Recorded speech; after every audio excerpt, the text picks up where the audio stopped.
皆様こんにちは。このチャンネルはバンドメイドの一丁名手がいろいろ個人的な意見や感想をつぶやいていくチャンネルです。今回は2025年5月10日メイドの日に開催されましたバンドメイドツアー2025の初日、LINE キューブ渋谷でのお給仕に帰宅してきましたので、その模様をレポートさせていただきます。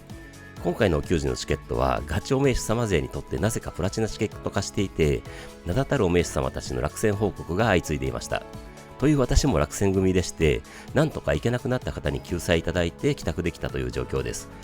逆に言えばご新規的な方たちに多く行き渡ったと考えるといいことだとも思います。このあたりはお名手様ジレンマですね。2025年に入ってからは番外編お給仕、アコースティックお給仕、フェスという感じでしたので、通常のお給仕は今年初で久しぶりな感じです。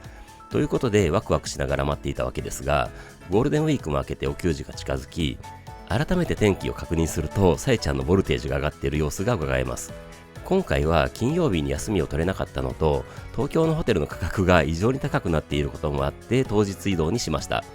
早朝に自宅を出発して新幹線で東京へ向かいます。直前まで大雨の予報でしたが、大阪は早朝に雨が上がりまして傘なしで移動できました。あーちゃんに感謝です。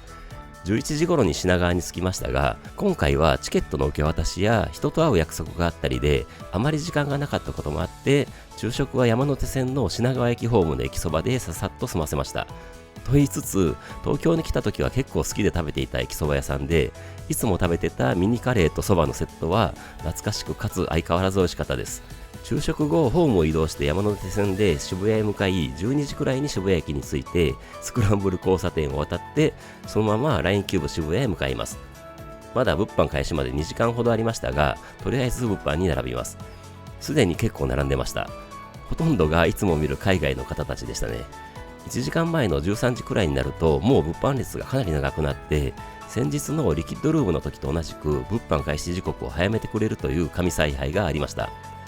LINE キューブの中に入るとマッパさんからの花輪がありましたね。さすがです。それで今回のアイテムは欲しいものは結構事前に購入していましたので、くじだけ購入しようと思ったらショルダーバッグとかいうのが追加されてましたので、これは買うしかないということでバッグとくじ10枚購入しました。くじの結果はやっぱりいつも通りな感じでした。でもミサさんのトレーディングカードが当たったのでよしとします。それで物販会場を出て少ししたら物販会場で歓声が上がってまして、有名な海外お名手様がなんとミサさんのサイン入りベースギターケース当ててました。すごいですね。本当に羨ましいです。物販買ったので一旦ホテルにチェックインしてゲットしたアイテムを置いて会場に戻ります。無事チケットをゲットして安心したら、物販列が空いていてすぐ入れそうだったのでくじをまた10枚買ってしまいました。結果はなんと全員サイン入りポスター当たりました。サイン入りポスター当たったの初めてでしたので嬉しかったです。トレーディングカードも結構揃いました。お守りも欲しかったですが次回に期待です。それで集合写真を撮るということで LINE キューブの裏に行くとめちゃくちゃ人が集まっています。今回の集合写真はあの素晴らしいお名手様の彦さんが天国に召された追悼も兼ねてということで、撮影前に黙祷してからの撮影になりました。心からご冥福をお祈りしたいと思います。それでいよいよ入場待ちとなりますが、今回は全席指定ですので余裕を持って並びます。今回救済いただけたチケットは私の分と仲良くさせていただいているお召し様分の2枚で、3階席の6列目22番23番ということで、私的には初の2階以上席でした。会場に入って階段を上って3階席に入ると最高峰から3列目のど真ん中という感じでした。めちゃくちゃ高いです。周りを見るといつもはほぼ前方を固めている見慣れた名だたるお名手様たちがたくさんおられます。これが後のおまじないタイムでの伏線になります。ステージが見渡せるのはいいなと思いながらもかなりの距離がある感じです。座って待っていたらここで思わぬことが起こります。どうも海外の方2名が病気になって来日できず、そのチケットを持ったまま会場に入られた方がいて、そのチケットを私と一緒にいたお名手様が偶然いただいたということで、なんと1階席のチケットでした。やっぱり1階席がいいなというのと、1階に空席があるのもあまり良くないかもという思いもあって、2人で1階へ移動することにしました。席は27列10番11番ということで、下手ミサさん側後方で PA の真横ぐらいでした。席に入ろうとしたら、私の右隣の右隣にあたる通路側におられたのは、私もチャンネル登録している有名リアクターのジョンさんでした。軽くご挨拶させていただきました。1階後方はすり鉢状に高くなっていますので、かなり見やすくなったステージを見ながら開演を待ちます。サウンドチェックが終わって BGM が止んで注意事項がアナウンスされたのですが、カミカミだったのでちょっと笑ってしまいました。それでしばらく待っていると帝国の18時になり、会場のライトが落とされ SE が流れてきます。全員椅子から立って大歓声と手拍子が沸き起こります。久しぶりの通常球児が始まります。もう興奮マックスになります。下手から番目さんたちが入場してきて、さらに大歓声が上がって会場は興奮に包まれます。番目さんたちが配置について一瞬の静寂と緊張感、これですよね。いよいよです。静寂を打ち破ってミンチョのアルペジオ的なギターとサイちゃんのボーカルから始まった1曲目は禅でした。強烈なオレンジの光に照らされながらイントロになって、会場もちゃんとハとウーハが入り混じって盛り上がります。入り口に飾ってあったマッパさんの花輪が頭に浮かびました。リサさんもコバオトさんもミンチョも全員シグネチャーモデルを持ってのスタートでした。大好きなサビ前のアーチャーのドラムフィルの時にはバックの照明がそれに合わせて光ってめちゃくちゃかっこよかったです。サビではもう会場は大盛り上がりでみんな手を挙げているのを後方から見てました。それで私的に大好きな2メロの激しい演奏は補給時ならではの迫力で最高でした。2サビからのブレイクとサイちゃんが歌い上げる C メロを挟んでミンチョのギターソロです。スポットライトを浴びながらのミンチョのソロに大歓声が上がります。続くラスサビではアーチャーのドラムに合わせて手を振り上げます。アウトロで最後思いっきり盛り上がって曲終わりで大歓声と拍手の中、続ける感じでアーチャーの激しいドラムフィルとミサさんのベースが響いてきます。2曲目はダイスでした。みんながお立ち台に乗っての演奏です。サイちゃんの雄たけびで始まりましたが、お立ち台の上でめちゃくちゃ煽るのでちゃんとも力が入ります。ダイスは2種類のタイミングがあるちゃんともシンガロングも手拍子も夫人様お嬢様は慣れているので、ステージと会場が一体となった感じで盛り上がります。リサビが終わってアーチャーのドラムフィルに乗せてミサさんのベースソロからのミンチョのギターソロです。この流れは私的に本当に大好きなところです。C メロの手拍子のところはアーチャーも両手を上げてスティックを叩いて盛り上げます。ラッサビからアウトロでサイちゃんの雄たけびと小本さんにも煽られながら全力のチャントで盛り上がって曲終わりで大歓声です。歓声と拍手の中、アーチャーのブラストビートが炸裂します。3曲目はプロテクト U でした。みんな出遅れずにうららららららのシンガロングで始まります。A メロでのバックで奏でるミンチョのリフが大好きですので、ミンチョを見て楽しみます。それで B メロではどうしてもヘドバンしてしまいますね。もう軽く陶酔状態になります。1メロの時だけあるサビ前のセクションが大好きなので、1サビに向けて最高潮に盛り上がります。サビはみんな手を挙げるので、1階の会場が荒波のようになってました。2メロ冒頭はジャンジャンっていうメロに合わせて拳を上げるのですが、なんか私だけみたいでちょっと最後は小さくなってしまいました。B メロでの手拍子から2サビでまた盛り上がって、超エモいミンチョのギターソロです。バックのミサさんのベースラインもエモいです。ソロ終わりの C メロで小畑さんのかっこいいリズムギターの刻みを見て聴きながら手拍子で盛り上がって、ラスサビから最後のウーララーのシンガロングで最高潮です。アーちゃんのブラストビートに合わせる感じでバックの光が激しく明滅していたと思いますが、ナイスな演出でした。最後サイちゃんだけで歌うところは会場も一瞬静かになって、サイちゃんの歌声を堪能して大歓声が上がって曲終わりです。ここで1回目の MC になりました。小畑さんのお帰りなさいませご主人様お嬢様やってまいりましたぽーバンドメイドツアー2025メイドの日ぽーで大歓声です。続けて小畑さんのお足元があまりよろしくない中、皆様来ていただきましてソールドアウトということでありがとうございますぽーでまた大歓声となります。小畑さんの足元がよろしくない中にサイちゃんが反応してたので、小畑さんがサイちゃんが調節してくれて足元が少しだけ良くなりましたぽねーみたいに付け加えてましたが、サイちゃんは何の話みたいにとぼけてました。なので小畑さんはだいたいバンドメイドツアーの初日とかは雨が多いですぽねーみたいに説明してくれてました。会場から笑いが起きてましたが大事な情報ですね。それでいつもの小畑さんのフレーズになって、今日も素敵な日にする準備はできてますかぽーで会場からは大歓声が上がるのですが、サイちゃんが満足しなかったようで、本当に準備できてる足りないとか言うので、再度小畑さんが素敵な夜にする準備はできてますかぽーって言いたいところ、またカミカミだったのですが、そのまま言ってようこそバンドメイドのお給仕へで大歓声となって次のセクションに入ります。 MC 明けの4曲目として流れてきたイントロはなんとフリーダムでした。イントロに乗せてサイちゃんの声出していくぞーの雄たけびが上がります。やっぱりお給仕でのフリーダムは気分上げ上げになります。サイちゃんも小畑さんもお立ち台の上でめちゃくちゃ煽ってきます。会場は全力でのチャントで盛り上がります。ちなみにミサさんのベースは黄色いやつに持ち替えてました。球児でのフリーダムはやっぱりいいですね。サビでは何人かがタオル回してましたが、私はメモりながらなので手だけ回してました。フリーダムも2種類のタイミングのチャントや手拍子が確立してますので、会場も一体化して盛り上がります。2メロの時はお決まりのミンチョとミサさんがあーちゃんのところに行ってあーちゃんの変顔タイムです。変顔してたかは分かりませんでしたが、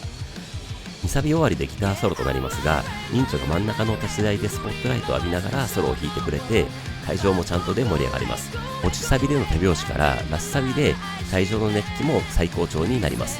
最後のアウトロでのチャントは小本さんも煽るのですが、めちゃくちゃ声出てたので、小本さんが笑顔で OK みたいなポーズしてくれたと思います。曲終わりの大歓声と拍手の中、あの独特なカウントとあーちゃんの激しいドラムフィルで始まった5曲目はノーゴッドでした。イントロの時にサイちゃんが腕をフリフリする感じの可愛いダンスしてたのが私得でした。ダンスといえばバンメさんのカバーバンドとかも YouTube で結構見るのですが、演奏はそれなりに上手いバンドも多いのですが、ボーカルのダンスの表現力が全く違うんですよね。サイちゃんの凄さを再認識できます。ノーゴッドとは関係ない話ですが、それで前回の荒ばきでは周りがお名手様でなかったのでジャンプを遠慮してたのですが、今回は思いっきりジャンプできました。楽しいです。ルールルーの時に小本さんが胸の前で可愛くルールルーってやってたのもバッチリ見れました。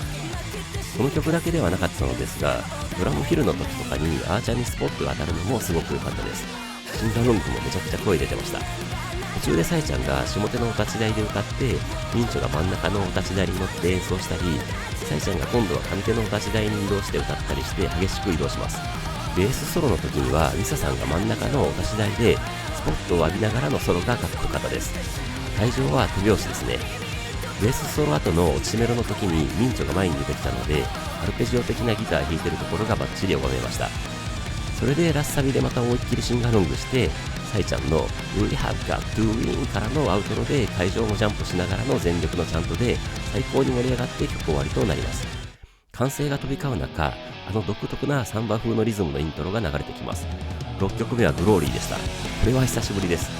昨年2024年の EX シアター六本木のザ・ウォーニングさんとの対バンを球児以来です。イントロでちゃんとして B メロでは私的にはちゃんとしながらヘドバンしてしまいます。サビではこの曲も手を上げながらジャンプですね。サイちゃんの煽りにコール&レスポンスもしますが、ノリが楽しい曲なので自然と笑顔になってしまいます。2サビ後の落ちメロの時にあーちゃんが16ビートでハイハットを叩いてくるところが大好きですね。それでラスサビになってジャンプとシンガロングしますが、この小畑さんのコーラスがめっちゃいいんですよね。それでアウトロ前の私的大好物の下がっていくフレーズがあって、アウトロでちゃんとして大盛り上がりで曲終わりとなります。もう汗が止まりません。続けての7曲目はアフターライフでした。大好きな曲です。会場からも大歓声が上がって、イントロで思いっきりちゃんとです。ミンチョが腰を落として低い姿勢でギターを弾く姿がかっこよかったです。Aメロで手拍子して、サビはサイちゃんがお立ち台で歌ってくれてます。みんな手を振り上げて大盛り上がりです。2メロでの手拍子は会場の息が合ってましたね。2サビが終わってブレイクからのミンチョのギターソロです。それで落ちメロとなる C メロから、私的にはこの曲で一番好きなラッサビ前のクライマックスとなる小本さんのシャウトです。小本さんにスポットが当たって、私も思いっきり小本さんを指さしました。興奮マックスのままラッサビに突入して、最後アウトロでまた思いっきりのチャントです。確か全員が前に出てきてお立ち台で演奏してくれていたと思います。曲終わりの歓声が一瞬途切れたところに、ミンチョにスポットライトが当たって、ミンチョが激しくギターをかき鳴らします。7曲目はシャンブルズでした。会場からは大歓声が上がります。しかし激しい曲が続きます。この曲もどうしてもヘドバンしてしまうので、かなり首が危なくなってきました。2メロに入ったところの一瞬のためとアーチャーのドラムフィルが入るところが大好きなので、アーチャーをガン見してしまいました。やっぱり好きですね。サビでは手を上げるのも力が入りますし、ギターソロ前のあーちゃんのドンドンドンに合わせて拳を上げてしまいます。それでスポットライトを浴びながらのミンチョのギターソロを堪能して、その後の落ちメロを手を上げながら陶酔して、ラッサビから最後の人間版実際用が馬のところのセクションでこの曲のクライマックスを迎えます。最後のサイちゃんの母は大歓声にかぶって聞こえませんでしたが、最後サイちゃんのありがとうでまた大声援が上がります。それで次は何が来るかと思っていたら、下手のお立ち台に立つミサさんにスポットライトが当たってベースを弾き始めます。めちゃくちゃディストーションが効いたベースでした。そこにあーちゃんにもスポットライトが当たってドラムが加わります。これは確かミサさんだったかあーちゃんだったかがどこかで言っていたベイドラセッションです。こういうのがあるからお給仕に帰宅するのをやめられないんですよね。なんかめちゃくちゃ激しいベースとドラムなのに明るい感じがするノリノリになる感じのセッションでした。会場からは大歓声が上がります。このめちゃくちゃかっこいいベイドラセッションに続けて始まったのが8曲目となるトワエモアでした。小鳩さんの強烈なシャウトが炸裂します。バックの照明が紫色で狂気的な感じを演出します。イントロで会場は大声でのシンガロングになります。Aメロに入ってサイちゃんが歌い出しますが、この曲もヘドバン曲です。もうクラクラしてきましたが楽しさが勝ります。このトワエモアを球児で見て聞くと、バンドメイドの才能の奥深さというか、本当にすごいバンドだと再認識してしまいます。2サビが終わってミンチョのギターソロになりましたが、確かこの時に緑だったかオレンジだったか白以外のスポットライトがミンチョを照らして狂気的なギターソロを演出しているように思えました。ラスサビでのサイちゃんの激しいボーカルと小鳩さんのシャウトを堪能して、アウトロでは思いっきりシンガロングして曲終わりの大歓声と拍手になります。そこにサイちゃんの Let's Go It's Showtime のボーカルが響きます。9曲目は Different でした。この曲もイントロから高速ヘドバンです。何ですかこのセトリはという感じです。私的にはこの Different はバンドメイドが次のステージに入ったと感じた曲です。だからなんていうことはないんですが、とにかくこの曲もバンドメイドの才能を感じられる曲だと思っています。この曲は手拍子がたくさん必要ですが、メモを持ちながらなので手拍子の音は他の方に任せました。サビでまたヘドバンしてサビ終わりで一緒に Let's Go It's Showtime って叫ぶのが楽しすぎます。C メロになってミサさんのベースが腹に響いていきます。それでラスサビからアウトロで最高に盛り上がって曲終わりで大歓声となります。ここでサイちゃんの盛り上がってるかしぶこーの雄たけびで2回目の MC に入ります。サイちゃんが信じられないくらい熱いとか言って本当に汗だくの笑顔を見せてくれます。本当にここまで激しすぎるセトリでこっちも本当に汗だくです。そこでサイちゃんがちょっと休みたいとか言って会場から笑いが起きます。小鳩さんもなかなかハードなセトリじゃないですかぽーみたいに言って大歓声が上がります。確かあーちゃんもめちゃ疲れてるみたいで前に出てきて、小鳩さんに疲れてるなら座ってもいいぽよーみたいに言われて、あーちゃんも汗がすごいからみたいに言って座っていたと思います。それで小鳩さんが会場のみんなも今日は座れるから MC の時間は座った方がいいぽーって言ってくれたので、みんな座っていいのって感じになりましたが、サイちゃんが座りなよとか小鳩さんも座っちゃいけないルールとかないっぽーと言ってくれたのでみんな座りましたね。お給仕で座ったのってアコースティックお給仕以来です。でもこれはありがたいです。体力回復できます。それでサイちゃんが早くツアーしたかったからこんなセトリになっちゃいましたみたいなことを言って会場から笑いが起きます。確かにここまでの激しいセトリにびっくりしていましたが、この時にはこの後も続く史上最強のハードなセトリになるとはまだ気づいていませんでした。小鳩さんもゲネの時から感じてたさすが最近先々ぽーとか言ってまして、サイちゃんもみんなこういうの聞きたかったんだろうって言って大歓声が起きます。それで小鳩さんがこの緩い感じと楽曲の振れ幅に風邪ひくっぽねーとか言ったら、サイちゃんがみんなもちゃんと汗拭きなよ、本当に風邪ひいちゃうからみたいに優しいことを言ってくれます。それで確かこの時くらいに吊るされたミラーボールが3つステージの上に降りてきてました。これは玉絵が来るのかなとか思って見てました。それでグッズの話になります。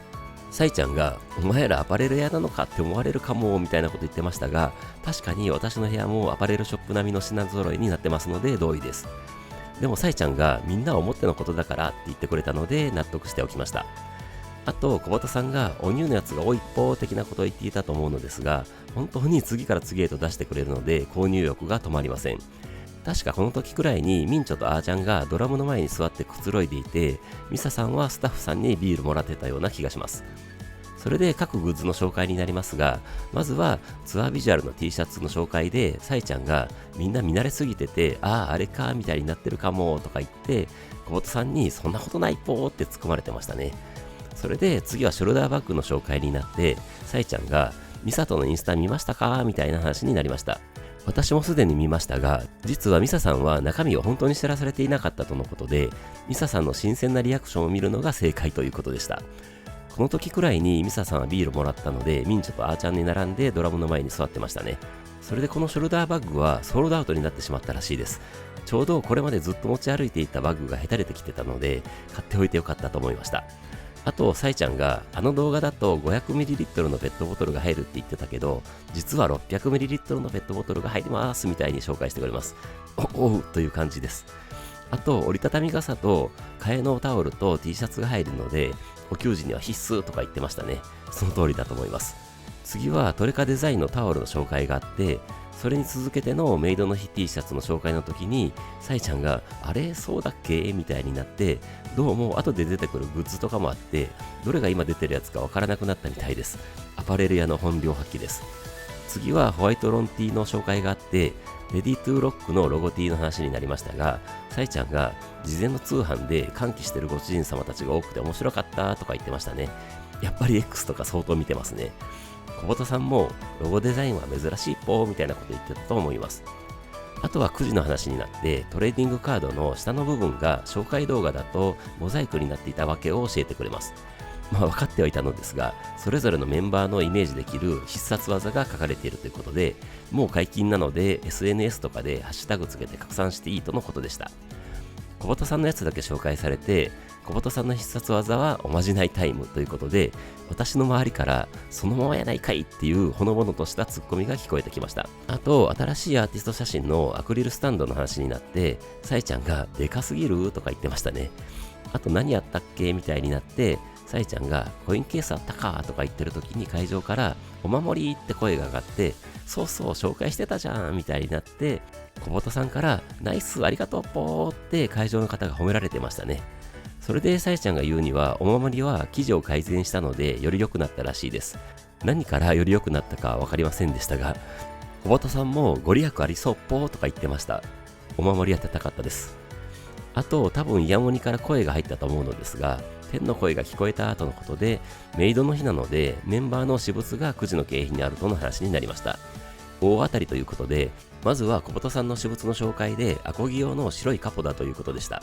で、その時に民女が、あ、私のカポとか民女らしいボケをかましてくれます。お名手様なら民女がいつも小畑さんにカポを借りるっていうくだりを知っていると思うのですが、さえちゃんからいつもかなみはカポを忘れるから小畑に借りてただけであなたのカポじゃないからねと説明してくれます。この民女のボケは天然でも計算でもすごいですよね。ミンチョが私のじゃなくてよかったとか言ってたので会場からは笑いが起きてました。ミンチョの私物は海外ツアーを共にしたギターケースということで会場から大歓声が上がります。私は事前に X のポストを見ていたので当たったのを知っていたのですが、私の右前方の1階真ん中の PA 前あたりに座っておられた旅三昧さんが当たったよーって感じで手を挙げてました。本当に羨ましいです。それでミサさんの番になったのですが、なぜかどうもミサですみたいに挨拶から入って会場から笑いが起きてました。ミサさんもベースギターケースということで、サイちゃんはベースのケースって長いとか言ってましたね。この動画の冒頭で触れた海外お名手様が当てていたやつですね。それでミサさんが説明してくれるのですが、海外とかいろんなところ行ってたから開けたら臭いとか言ってました。小畑さんがすかさず思い出の香りが詰まってるっぽねみたいにフォローしてましたが、確かあーちゃんだったかが開けて臭ってなるみたいに茶化したので、小畑さんが臭くないっぽーとかフォローしてました。それで次にあーちゃんに振られて、あーちゃんも挨拶から入るのですが、あかねのドラムのバンドメイドですみたいなさらにグレードアップした挨拶をしてくれます。で、私物はドラムを始めたての頃のドクタービートのクリックということでメトロノームみたいなもののようでした。なんでも電池の蓋をなくしてしまって何年も蓋がない状態でずっとそのまま使ってたらしいです。蓋なしでごめんなさいって謝罪のサインしてるとのことでしたので、それはそれで超お宝ですよね。さえちゃんの当たった方は頑張って持って帰ってくださいの締めでグッズの紹介が終わっておまじないタイムに突入するという感じだったのですが、ここでさえちゃんがここでトレーディングカードやらないみたいによくわからないことを言い出します。小畑さんの必殺技がおまじないタイムなので、それと戦わせるみたいな感じでもう終わったと思って水を飲んでいたあーちゃんを呼びます。小畑さんはよくわからない感じで鳩みたいに両手をひらひらさせて待っているのですが、あーちゃんもさえちゃんの思惑を理解できてなくて、なんかドタバタしてよくわからない感じになってしまいました。で、無理やり小畑さんがおまじないタイムって叫んでおまじないタイムに入ろうとするのですが、マイクを持ったまま残りの4人が後ろで話してるので、小畑さんがマイク入ってるっぽーみたいに突っ込んだら、あーちゃんがさえちゃんが滑ってちょっとへこんだみたいに言ってきます。会場は爆笑です。これぞバンドメイドの MC ですね。さえちゃんの次はリベンジするねでなんとかおまじないタイムに戻ります。久保田さんがいつもみたいに初めてのご主人様お嬢様って会場に聞くと全然手が上がらなかったので、いらっしゃらないみたいになったのですが、多分本当に初めての方たちで手を挙げるのも恥ずかしかった感じだと思います。私の聞いたところによると結構ご新規さんを連れてこられている方いましたので、そうだと思います。ミンチョも遠慮してるのかもとか言ってましたね。それでいよいよ始まるということでみんな席を立ちます。久保田さんの萌え萌えに会場から大声の萌え萌えが帰ります。で、LINE キューブ渋谷恒例のフロアごとの萌え萌えになります。まず1階席萌え萌えで、私を含む1階席だけで萌え萌えを返します。続けて2階席萌え萌えで2階席から萌え萌えと帰って、最後3階席萌え萌えの時にものすごい大声で萌え萌えって帰ってきたので、久保田さんが3階席が一番大きいポーって驚いてました。そりゃ名だたるお名手様たちが3階固めてましたし、そうなるかもって思ってました。で、全員でということで萌え萌えキュンキュンってやってロックレディーって久保田さんが言ったのを私もでしたが、会場の大半が聞き取れずって感じになって、久保田さんが違う言葉も入るから注意してっぽねーみたいに言って、改めて今度はきっちり聞き取れたロックレディーにロックレディーって返せました。あとはバーンメイとか2025とかやって、最近よくやる今年もで今年もって返して、世界征服で世界征服と返す続きものをやります。これを小畑さんは地声で繰り返して、最後はそのまま地声でバーンでバーンって返して、メイでメイって返すやつをやって、ズッキュンバッキュンドッキュンワオーの後の締めは萌え萌えこの不燃ゴミがポッキューンでした。さえちゃんが笑いながら足元にはけます。久しぶりのおまじないタイムを堪能しました。無事おまじないタイムが終わって MC 明けの11曲目はブライテストスターでした。ミンチョのかっこいいリフのイントロで始まります。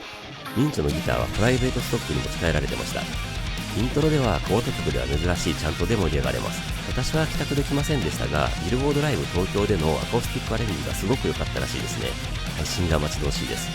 しかしコバト曲は小畑さんが主役なのはもちろんですが、バックの演奏、特にアーチャーのドラムがものすごいので本当に楽しめます。リサビが終わって久しぶりに見て聴けたギター指定ソロは微笑ましくも最高でした。ソロ後の落ちサビは手拍子で盛り上がって緊張するラッサビへの展開はたまりません。それでアウトロというか C メロ的なセクションから最後の小畑さんのゲームの締めが私的には好きすぎます。大歓声と拍手が沸き起こる中、次はインスト曲です。最初一瞬わからなかったのですが、12曲目は Get to the Top でした。インスト曲ということで、アニメのロックはレディの藤波ベステが頭をよぎりました。インスト曲を持っているバンドってそんなにないと思いますし、こんなに素晴らしいインスト曲をたくさん持っているバンドメイドってすごいなと改めて感じました。この曲はそれぞれのソロ的なパートがありますが、まずは下手のお立ち台でスポットライトに照らされたミサさんのベースソロ的なところからスタートです。続いて小畑さんにスポットライトが当たって心地よくてかっこいいギターフレーズを聴かせてくれます。アーチャンドラムはずっと激しいです。それで満を持して主役登場みたいな感じでミンチョが真ん中の立ち台でソロ的なフレーズを聴くところがめちゃくちゃ盛り上がります。ブレイク後にミンチョが真ん中の立ち台で泣きのギターを聴かせてくれて、ラストに向けて小畑さんは上手のお立ち台、イサさんはなぜかお立ち台に乗らずにお立ち台の前で演奏するという盛り上がる演出でかっこよく曲終わりとなります。ここで13曲目となるセンスのオーケストラ風のイントロが流れてきて、サイちゃんが堂々ステージインしてくるという完璧な演出です。この神々しい感じはたまりません。サイちゃんが女王様のように感じます。イントロで会場からは思いっきりのチャントです。A メロ B メロでサイちゃんのボーカルの後ろで奏でられるリサさんのベースラインはド迫力でした。それでサビではまたヘドバンです。この日は本当に首が疲れました。2メロはサビへの入りが早いという独特の構成を楽しんで、リサビ後の C メロで会場からは手拍子が鳴り響きます。それでミンチョのギターソロですが、このサイちゃんのボーカルを絡めながらのギターソロはバンドメイドならではの構成かと思っていて大好きなところです。ソロ後の落ちメロからのラッサビへの盛り上げと、ラッサビ最後のところのアーチャのためのドラムがたまりません。アウトロのギターサウンドでのオーケストラ風イントロの回収もすごいです。やっぱりセンスも最高でした。続く14曲目はドミネーションでした。もう会場は汗も疲れも吹き飛ばして大歓声とともに思いっきりのチャントでイントロを盛り上げます。バックの照明が真っ赤で始まり、なんかドミネーションっぽかったです。指を立てて宣告せよって叫ぶのは気持ちよすぎますし、サビでのハローハローのコール&レスポンスも楽しいです。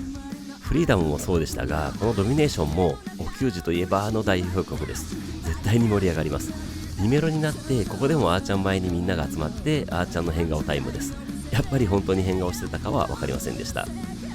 2サビでもコール&レスポンスを楽しんで、あのヘビーなギターソロ前のところでは200ごとのチャントで盛り上がって、ミンチョが真ん中のお立ち台に立ってスポットライトを浴びながらの短いギターソロです。大歓声が起こります。しかし私的には本当にお給仕のためにある曲のような気がします。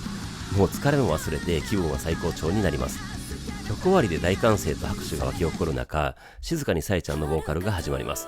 15曲目はフォビドンテールでした。ここまでの攻めに攻めたセトリで、フォビドンテールが少し休める曲に感じるくらいです。ステージは白いスポットライトだけの落ち着いた感じで始まりました。と言っても、もう最初のサイちゃんのボーカルセクションが終わってサビになったら、もう全力で手を振り上げて、間奏では全力でのチャントになります。もうそこからは激しい曲と同じですね。2サビ後のリアル歓声も会場からは声が出てました。しかし本当に複雑な構成の曲なのに、お給仕では何も考えずに体を動かして乗れますし、なんかすごく気持ちいい感じになる曲です。最後のアウトロでは会場からの大声でのチャントで答えて曲終わりとなります。続けての16曲目はヘイトでした。また激しいの来ました。すごいセトリです。この曲もバンドメイドの代表曲的な位置づけになってきたように思います。海外含めてフェスとかここぞというお給仕での演奏率が高い気がしています。で、やっぱりお給仕ならではということで、ミサさんとミンチョのギターバトルバージョンです。これを見て聴けるのがお給仕の醍醐味です。まずはミサさんが下手のお立ち台でベースソロです。それでミンチョが真ん中のお立ち台でギターソロを弾いているところに、ミサさんも真ん中のお立ち台に乗ってバトルとなります。ミサさんとミンチョのギターバトルは迫力満点ですごいのですが、バトル中に後ろで笑顔でリズムギター弾いてる小畑さんがなんかものすごく可愛かったです。ソロ終わりでサイちゃんが歌い始めるところから小畑さんのシャウトで最高潮です。そのままラッサビで盛り上がって、最後はI Hate Youをみんなでシンガロングして曲終わりです。大歓声の中、サイちゃんの渋谷踊れるかーで始まった17曲目はマギーでした。ここへ来てのジャンプ曲です。もう体力は限界に近づいてましたが、打席太鼓の会場なのでよろけても周りにあんまり迷惑がかからないので頑張ってジャンプしました。サビ前の手拍子からサイちゃんのジャンプジャンプジャンプでみんなジャンプです。2メロに入って独特なリズムになりますが、バンメさんたちの演奏技術の高さを感じますが、そんなことよりマギーは本当に楽しいです。2サビでも思いっきりジャンプして C メロに入ります。サイちゃんの何でもかんでも本気でやったらいい日は語呂的にもめちゃくちゃ気持ちいいです。そこからのミンチョのギターソロを堪能して、落ちメロでの手拍子からラッサビにつながるところは私的に大好物なところです。最後のアウトロでは思いっきりのちゃんとで答えて曲終わりで大歓声です。サイちゃんのありがとうももらえました。ここで最後の MC となります。サイちゃんのありがとうございますで始まります。それで会場から衣装かわいいみたいな声が上がって、サイちゃんがそうだ新衣装のこと忘れてたみたいになります。私的にはアニメの先行上映会の時から見ているので、バンメさんたちと同じような感じだったのですが、確かに通常給仕では初披露です。小畑さんも新衣装になって初めての通常給仕ぽーとか言ってました。それでみんな見てもらおうということで、みんな前に出てきます。ミンチョはくるくる回ってくれまして、あーちゃんは後ろのリボンの刺繍を見せてくれました。ミサさんはやっぱり裏地ですので、小畑さんとサイちゃんから促されて見せてくれます。メイド楽団と黒煙語源ですね。それでミサさんが裏地の説明をしてくれます。黒煙語源はお名手様ならすぐわかると思うのですが、ブラックスモーカーの語源ベースですね。でもミサさんの説明がこれを英語にするととか言ってしまったので、メンバーから突っ込まれて、難しい漢字にするとこうなりますみたいに言い直してました。あとシグネチャーまだ売ってるよみたいなことも言ってましたね。ぜひ買える方は買いましょう。それでサイちゃんの肩のトゲトゲな話になって、小畑さんがかなみちゃんが頬を寄せれなくなりましたっぽねみたいに言ったら、ミンチョがすかさず寄せれるよとか言ってました。小畑さんが痛くないっぽみたいに聞いたら、ミンチョが痛いけど気持ちいいみたいに言って会場から笑いが来てました。それで確かあーちゃんだったかミサさんだったかが、なぜか鼻に入れていいっすかみたいに言って鼻に入れようとします。小畑さんが自由時間始まっちゃったっぽーって困り出します。いつもの感じですね。それで久保田さんだけなんとか MC を進めようとするのですが、さいちゃんがトゲトゲが1個なくなったとか騒ぎ出して、あーちゃんが鼻に入れたからだとか言ってまたわちゃわちゃしだします。いつもの感じですね。で、久保田さんが強制的にさいちゃんを MC に戻してツアーの話になります。それでさいちゃんが来週はミサの地元に来ます、全国ツアー本当に嬉しいとか言って会場から歓声が上がります。それで小畑さんがみんなの地元に行けるっぽねとか言った時に、さいちゃんが山梨ないけどね、いいか静岡あるし、山梨も静岡も同じようなもんだもんねとか謎理論を出してきます。小畑さんが同じじゃないっぽみたいに正論を言ったのですが、さいちゃんは富士山取り合ってるから一緒とかいうさらなる謎理論を展開します。小畑さんも取り合ってるっていう時点で仲良くなさそうみたいにまた正論を放ちます。最後はさいちゃんがじゃあ同じっていうのやめとくみたいに納得してました。なんかさいちゃん可愛かったです。それで小畑さんが土日なので来やすいとか、たまには旅行を兼ねて行こうっていう感覚もありとか言ってた時に、さいちゃんが突然レッツゴーって叫んだので会場も笑いと歓声が上がってました。あとこの後また発表があるということで、さいちゃんがバンドメイドツアー2025だから8月で終わるわけないみたいに言ってました。後で公開されるあれですね。この時にミンチョは両手を上げてミンチョダンスみたいなのをやってました。それでさいちゃんが不燃ゴミ選手権やんないとねとか言い出して何の選手権か分からなかったのですが、ロックはレディの立ち並みでしての話題になりました。オープニングテーマ曲のレディトゥロックをバンドメイドが演奏してるとか、第6話で登場人物が揃いましたみたいな話をさいちゃんがしている時に、ミンチョとあーちゃんも上手に集まった感じになったのですが、久保田さんは逆にとぼとぼと下を向いて悲しそうに下手に歩いていきます。意味が分かっている会場からは笑いが起きます。久保田さん以外の4人がモーションキャプチャーで出演しているからですね。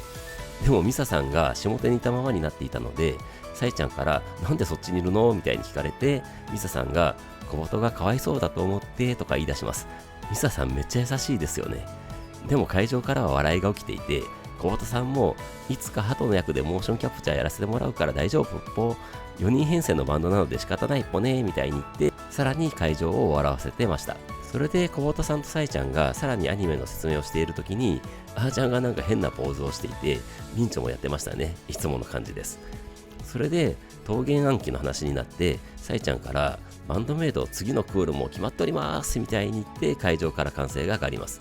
3クール連続は初めてだしもうないと思うって言ってましたが、確かにそうですよね。すごいことだと思います。桃源暗記のエンディングテーマソング What is Justice をよろしくということでした。楽しみです。それでさいちゃんが皆さん待望の小鳩歌詞ですよって言ってきて、確かに X のポストでそういう話出てましたが、本当によく X 見てるんだなと思いましたね。それでさいちゃんからまだ発表していることがありまして、今年 EP を発売すると発表してますと言って会場から拍手が起きます。でさいちゃんがだがしかしまだレコーディングをしているって言ってきて会場から笑いが起きます。制作に時間がかかるというか、時間をかけるのはバンドメイドあるあるですね。ミンチョもまだ曲作っておりますみたいになってました。小鳩さんがミンチョの真似をして、これ5月にやるのあれもう5月だみたいになってたっぽって教えてくれて、さえちゃんもかなみちゃんは時空が歪んでますみたいに言ってましたね。もうこれまでにもたくさん曲が出てますが、まだまだあるということですね。本当に楽しみです。さえちゃんも交互期待って言ってくれてました。で話したいことは話せたという感じになって、ツアーが始まったということでさえちゃんから皆さん健康に気をつけてとか、小鳩さんも健康第一ですっぽねとか言ってくれてました。それでさえちゃんがツアーに合わせて体調管理してくださいねみたいに言った時に、小鳩さんがお仕事みたいっぽねって突っ込んだら、さえちゃんがお名手様にとっては仕事みたいなもんでしょとか言っていたと思います。まあ確かにその通りです。仕事みたいなもんです。めちゃくちゃ楽しい仕事ですけどね。この時にミンチョはミンチョダンスしてましたね。自由です。それで最後にさえちゃんがこれからもバンドメイドについてきてくれるかーの雄たけびに会場は大歓声で応えて、続けてみんなで世界征服するぞーラストスパートいけるかーの雄たけびにまた大歓声で応えて、最終セクションラストスパートに入ります。ラストスパート最初となる18曲目はアンリッシュでした。さえちゃんの冒頭のボーカルの後のイントロに思いっきりのチャントで答えます。さえちゃんの腕振り振りダンスも見れました。リサさんとミンチョがそれぞれの歌違いでギター弾いてくれていて、めちゃくちゃ盛り上がります。アンリッシュのミサさんのベースってめちゃくちゃかっこいいですよね。それで A メロのはーはシンカロンします。楽しいです。サビでのだんだんディディダンダンはやっぱりうまく歌えませんが、とりあえず大声出してきました。2メロに入ってさらに盛り上がって、2サビ後の内メロで手拍子です。さえちゃんの「Now We Go」の歌い上げからギターソロですが、人女が真ん中のお立ち台でギターソロを弾いてくれるので嫌でも盛り上がります。今回はソロ中のだんだんディディダンダンも忘れずに声出せました。でもやっぱりアンリッシュはサビに入るところの劇場的エモーションというところが最高です。ラッサビも盛り上がってアウトロで最後のだんだんディディダンダン叫んでちゃんとしながら曲終わりです。こちらもエンジン再スタートしました。続けての19曲目は玉屋でした。3個吊り下がっていたミラーボールはそんなに光ってなかったように思いますが、そんなの関係なくお祭り騒ぎでジャンプです。なんか昭和の味もあって私世代にはめちゃくちゃ刺さる曲だと思います。2メロに入って一旦ためがあるところもいいです。サビでは全力ジャンプです。2サビが終わって味わい深い C メロになります。C メロ終わりでミンチョが上手でスポット浴びながらのギターソロです。と思ったらミサさんが下手を立ち台でスポット浴びながらベースソロに入ります。なんと玉屋でギターバトルです。まさかです。最後はアーチャーのドラムソロもありました。あと小畑さんにスポットが当たってのソロ的なところもあったと思います。本当にご主人様お嬢様を楽しませることにかけては一切妥協がないメイドさんたちです。玉屋をアレンジしてくるとは全く思ってませんでしたので、本当にびっくりしましたし感動しました。興奮マックスのままミンチョの激しいリフのアウトロになって曲終わりとなります。もう最高です。大歓声に包まれた会場にサイちゃんの歌声が響いてきます。20曲目はチューズミーでした。みんな出遅れずに手拍子で答えます。なんか私的にはこの日のチューズミーが大御所ソングのように聞こえてきました。ここまでの激しすぎるセトリに重しをつけたような最高にクールな曲です。イントロでは当然全力でのチャントです。2メロで200ごとのチャントに変わるところもみんなバッチリ合ってます。それでサビに突入してみんな手を挙げて盛り上がります。2メロでミンチとミサさんが上手下手入れ替わってお立ち台でギターを弾いてくれてました。最前列とかにいるとかえって見れない時があるのでこれって嬉しいんですよね。それで2サビ終わりで味わい深いミンチのギターソロです。真ん中のお立ち台でスポットライトを浴びながら弾いてくれます。ソロ終わりの C メロでは全力の手拍子で答えてラッサビからミンチョの2回目のギターソロです。もうたまりません。最後サイちゃんの迷わずチューズミーの時にみんなステージを浮かして最高に盛り上がって曲終わりとなります。大歓声の中サイちゃんの渋谷次がラストだーの叫びです。いつ来るかと思っていたら最後21曲目に来ました。ミンチョの狂気的なギターにあーちゃんのゴリラ的なドラムが加わります。レディートゥーロックです。後ろの照明を赤で派手に明滅してイントロを盛り上げます。しかし最後にレディートゥーロックやるってバンメさんたちの体力すごいと思いましたね。レディートゥーロックは MV で見たり音源聞いてもすごいですが、やっぱりお給仕で生の演奏を見て聞くと全く別物と言っていいほどの迫力です。語彙力が足りませんがとにかくものすごくいいです。本当に最高な曲です。もうおーのところもみんなバッチリシンガロングできてましたし、演奏は見てるだけでも楽しいですし、サイちゃんの歌も最高ですし、川田さんのシャウトもしびれます。私的にはバンドメイドの好きなところ全部乗せみたいな曲ですので本当に楽しいです。サビでのダンスはさすがにみんなもできなかったと思いますが、みんな手を挙げて本当に盛り上がってました。それで何といってもミンチョのギターソロです。めちゃくちゃかっこよかったです。その後の落ちメロからラッサビの時のあーちゃんのバスドラブレイクを堪能して、サビ最後のシャウトから最後の冒頭と同じメロになるセクションになって曲終わりです。最後の吹き鳴らしでサイちゃんの叫びが上がります。ほとんど聞き取れませんでしたが、また会えてよかったとか、バンドメイドでしたとか、これからもよろしくとか叫んでいたと思います。違ったらすみません。吹き鳴らしが終わって最後は久保田さんのいってらっしゃいませご主人様お嬢様バンドメイドでしたぽーまたお会いしましょうぽーで、この超ハードなお給仕は幕を閉じました。最後にピック投げをしてくれている時にサイちゃんが結構ステージに残ってくれていて投げキスしていたような気がします。気のせいかもしれませんが、気のせいでなかったらその方角にいた方たちに嫉妬ですね。あと今回はあーちゃんがスティックを投げてくれてましたが、さすがのあーちゃんも27列目までは投げてくれませんでした。最後の最後、小畑さんがはけるときに力こぶ見せてくれてましたね。もう本当に最高のお給仕でした。バラード的な曲なしの本当にハードでロックなセトリでした。アニメオープニング曲のゼンで始まり、同じくオープニング曲のレディートゥーロックで終わるというセトリで、途中にもプロテクトユー、グローリー、シャンブルズ、ディファレントとアニメタイアップ曲が入るという初見さんにも刺さるセトリだったと思います。これはアニメ見て入ってきた方とか、ハードロック好きでバンドメイドを発見して初めて来られた方とかにもめちゃくちゃ刺さったんじゃないでしょうか。バンメさんのバラード曲も当然大好きですが、こういうハードなセトリも本当に最高です。いやいや、バンドメイドツアー2025の初日、メイドの日のお給仕、やっぱりまたまた最高を更新してくれました。汗だくで足も腕も限界になりましたが、その心地よい疲労感とものすごい満足感で LINE キューブ渋谷を後にしました。さえちゃんのいつものポストは、初日ありがとうございました。ああ、楽しかった。歌った。ロックもりもりな日だったな。熱気で汗止まらなくてびしょびしょになったな。ハッシュタグバンドメイドで感想ください。より良いツアーにしたいのでよろしく。次は5月17日の広島ですね。こちらもお楽しみにでしたね。本当にすごい熱気でしたし、広島も楽しみです。公演後、ツアーファイナルラウンドの3公演の発表もありましたので、当然すべて申し込みました。いよいよバンドメイドツアー2025が始まりました。私の次回お給仕帰宅は、広島岡山の中国山陽地方ラウンドです。今のところ今回のツアーは全通できそうですので、さえちゃんに言われたように体調管理して気合を入れてついていきたいと思います。